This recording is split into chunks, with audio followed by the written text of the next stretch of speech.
E aí pessoal, tudo bem com vocês? Ramsés aqui. Dá o like no vídeo porque não custa nada. O Boyzeta voltou e falou um monte de abobrinha. E é hoje que esse Omnitrix dele entra em colapso. Como já é de conhecimento público, o Charles Kirk acabou perdendo a vida. E diversas pessoas de moral questionável usaram suas redes sociais para acabar falando algumas coisas. Até que por algum motivo o Instagram me recomendou o Reels do Boyzeta comentando sobre isso. Aí eu pensei, não, será que agora alguém que pede tanto respeito assim pelas causas que luta vai se dar o respeito para poder comentar sobre isso? E ao menos pra mim, bom, eu não sei pra vocês, me chega a parecer um pouco contra-intuitivo você querer falar de amor e respeito, gerando o completo oposto sempre que pode. É como se o Ítalo Santos começasse a pregar discursos de proteção à criança e adolescente gravando com a Camilinha. Não é interessante observar como a extrema-direita se apropria de discursos quando é conivente pra eles?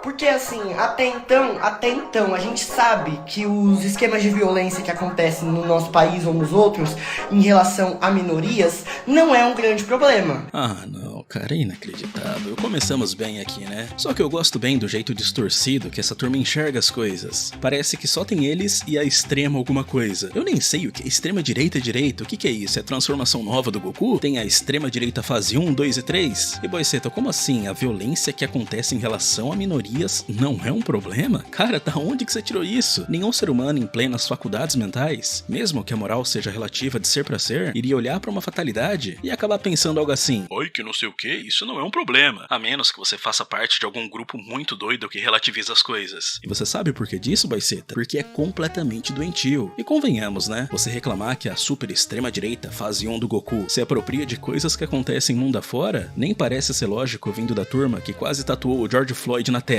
E nem parece que a maioria desse povo usa do lado do nome o ícone da bandeira palestina. Mas não, que isso? Eles não estão se apropriando de algo que nem acontece aqui em prol da própria narrativa, não é? Caramba, é muita hipocrisia. E eles têm muita sorte que, assim, um neonazista com direito de fala em larga escala, assim, uma vez a cada, sei lá quantos anos, entendeu?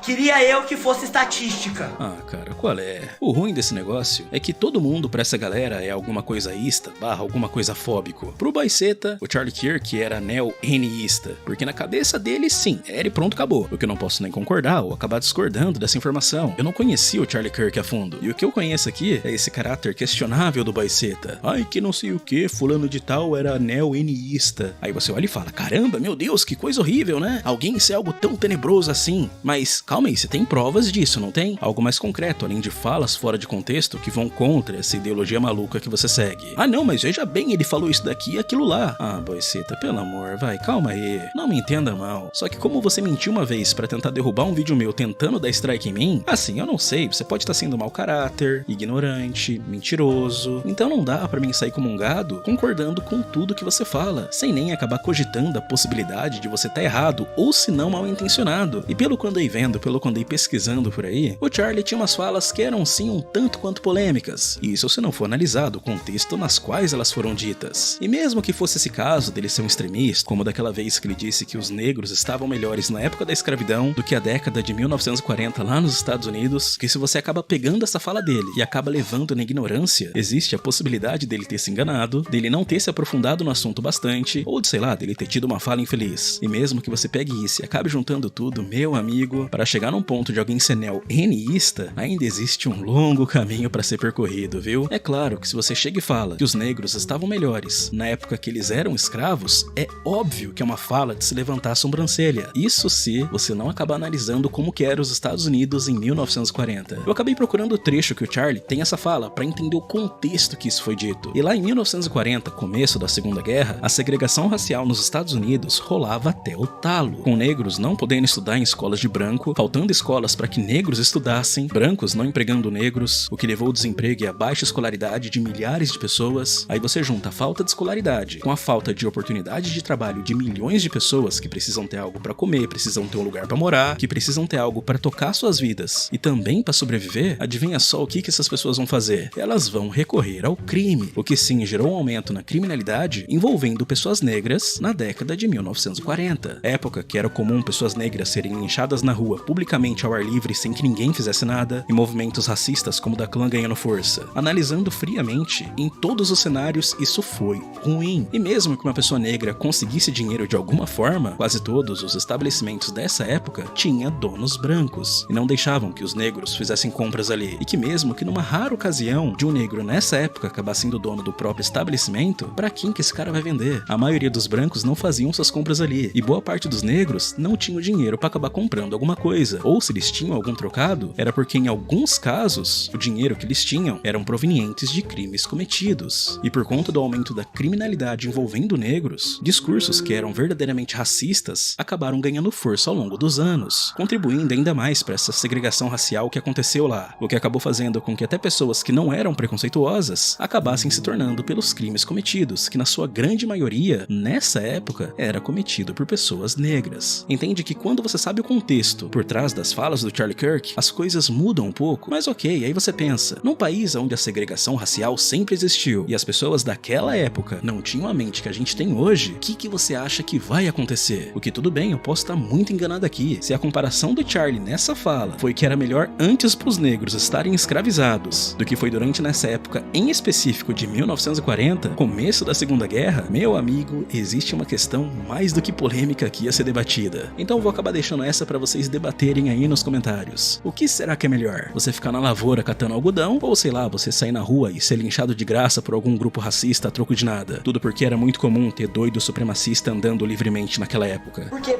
pessoas trans morrem e são estatística, porque é uma a cada não sei quantas horas, entendeu? É tipo assim, uma pessoa trans a cada dia, tá ligado? E aí, tipo assim, a gente tem que se comover quando um neonazi extrema-direita que defende a morte de pessoas trans.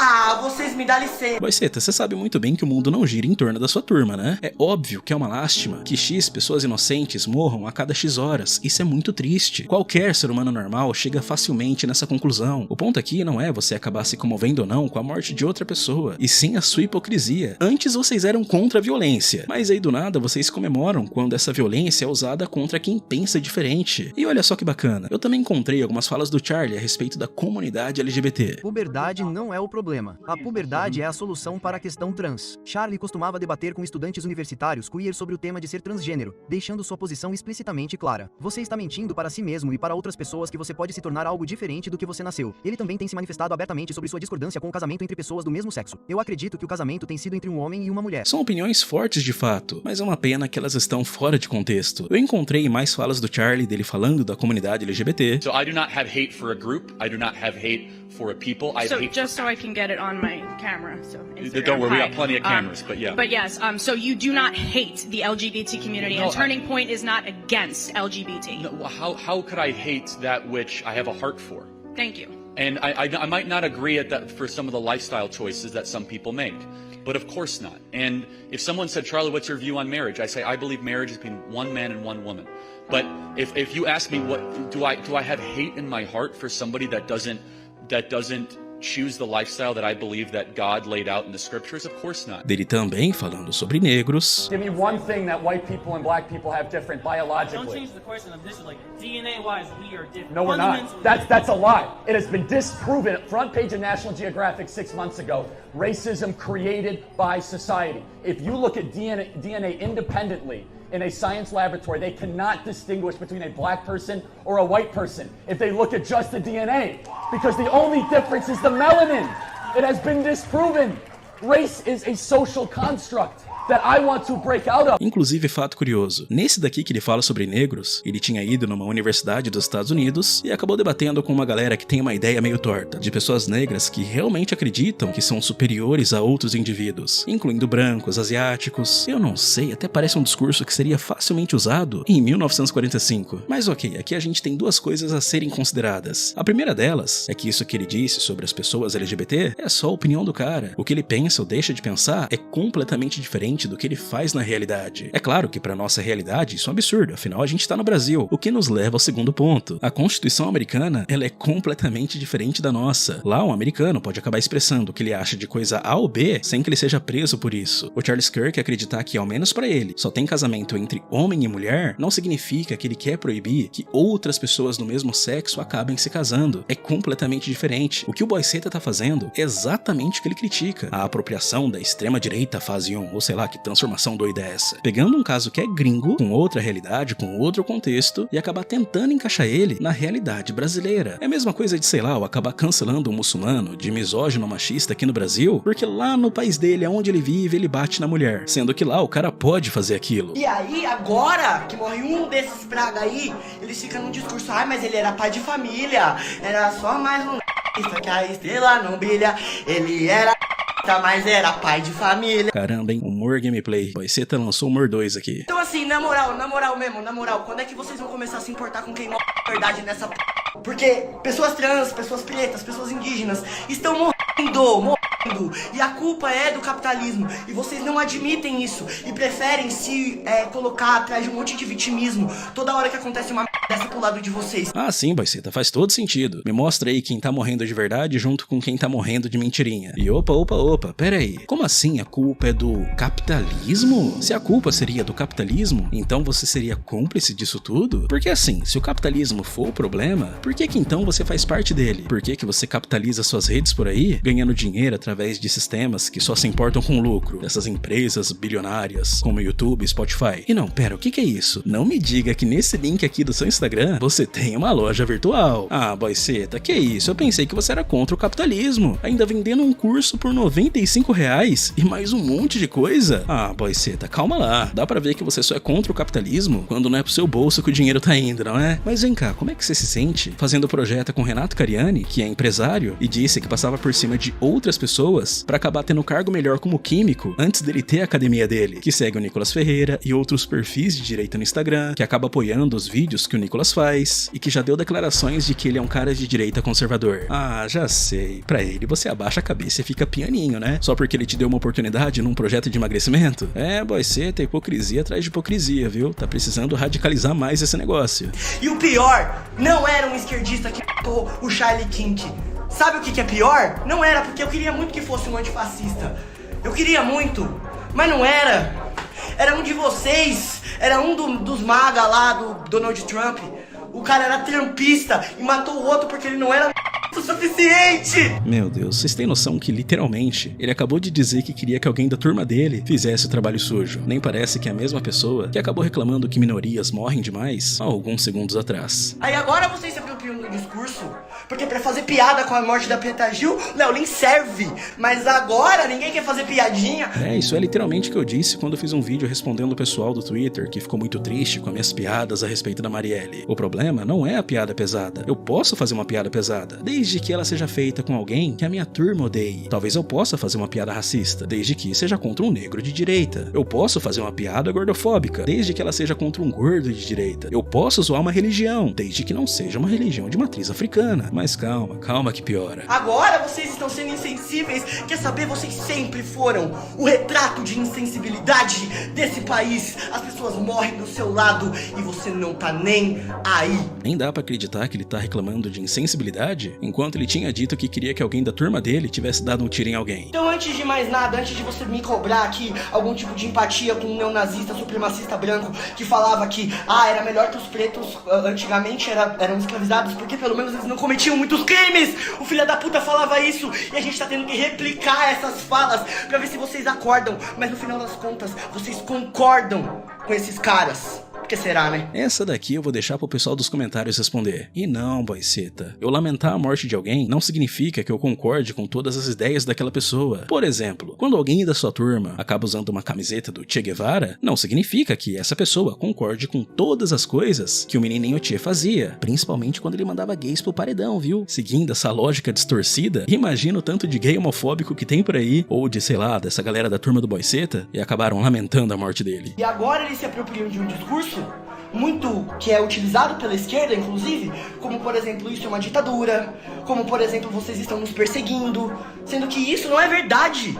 É só apropriação de discurso, porque o que realmente acontece é o contrário. Mestre Moa morreu na mão de vocês. Marielle morreu na mão de vocês. Mas, Baiceta, você entende como soa contraditório você querer cobrar empatia das pessoas usando esses exemplos? Você reclama de casos como o do Mestre Moa e também da Marielle fazendo exatamente aquilo que você critica. Não é possível que só eu tô enxergando isso. E agora tá ok pra vocês demitirem esquerdistas porque eles são extremistas. Sendo que nem foi uma pessoa de esquerda. Meu Deus do céu, vocês se passam, mano. Não, Baiceta, não é assim que as coisas funcionam, não se trata disso. Essa campanha de demitir extremistas, que eu achei incrível por sinal, só acontece porque é o pessoal esquisito que tá comemorando a morte de outra pessoa como se fosse uma Copa do Mundo. Conclamo a todos os empreendedores e empregadores do Brasil, todos os líderes que lideram pessoas nas companhias. Busquem, investiguem, observem e ajam. Quem celebra a morte não merece sustento. Quem festeja o mal não deve encontrar guarida em nossas empresas. A nossa responsabilidade não é apenas com o lucro, mas com a preservação da civilização que recebemos e que devemos entregar maior e melhor para os nossos filhos e para o futuro do Brasil e do mundo. Quando foi que chamar alguém de extremista passou a funcionar como um atestado de morte? É nesse cenário de degradação moral que nós, líderes, empreendedores e empregadores, precisamos assumir um papel diferente do papel de covarde. Afinal de contas, o emprego não é um contrato frio de horas por salário. Empresa não é ONG. O emprego é um pacto de confiança. É abrir a trincheira da construção e permitir que alguém caminhe dentro dela ao nosso lado. Se essa pessoa celebra a morte, ela não pode permanecer na trincheira. Não é apenas indigno, é perigoso. Imita extremistas da sua companhia, ou a sua empresa vai morrer por dentro, eu te garanto. Começamos por aqui uma campanha pública que mexeu com muita gente. A hashtag Demita Extremistas. E ela não nasceu para incentivar líderes e empreendedores a demitir por ideologia, que fique claro. Eu estou falando de proteger a sua empresa de sabotadores morais. E quem são esses? Gente que não veio para somar, gente que veio para implodir a sua cultura, desestabilizar o seu time e sabotar os seus resultados. Gente que odeia autoridade, odeia lucro, odeia disciplina, mas adora postar frases feitas no LinkedIn. Posts comemorando a morte e a desgraça alheia no Instagram e outros inúmeros absurdos ostentando uma frase bíblica na bio para ele fazer a mesma coisa que ele faz na vida real: enganar. E outra, são empresas privadas. E assim, eu acho, né, que o dono da empresa tem o total direito de demitir quem ele quiser. Afinal, a empresa é dele, né? É um trabalho, é uma empresa, não um projeto de acolhimento social. Se tem funcionário com capacidade cognitiva de um animal, não pensando que o que ele faz na rede social pode afetar sua carreira profissional, caramba, esse cara quer mais o quê? Certo? É o patrão que demite uma pessoa que não pensa. E convenhamos também, né? A sua turma e trabalho não é uma coisa que combina muito. É a sua galera que gosta de viver de bolsa isso, bolsa aquilo. Mas, Baiceta, pra deixar claro aqui, tá? Eu não te odeio. Aliás, eu até gosto de ouvir as abobrinhas que você fala de vez em quando. E aí eu acabo vendo quem são os intolerantes aqui de verdade. Esse negócio de você querer combater fogo com fogo só dá certo na cabeça do piromaníaco. Esse é o vídeo de hoje. E claro, dá um like, se inscreve. E não se esqueçam de ver o meu vídeo no canal de games.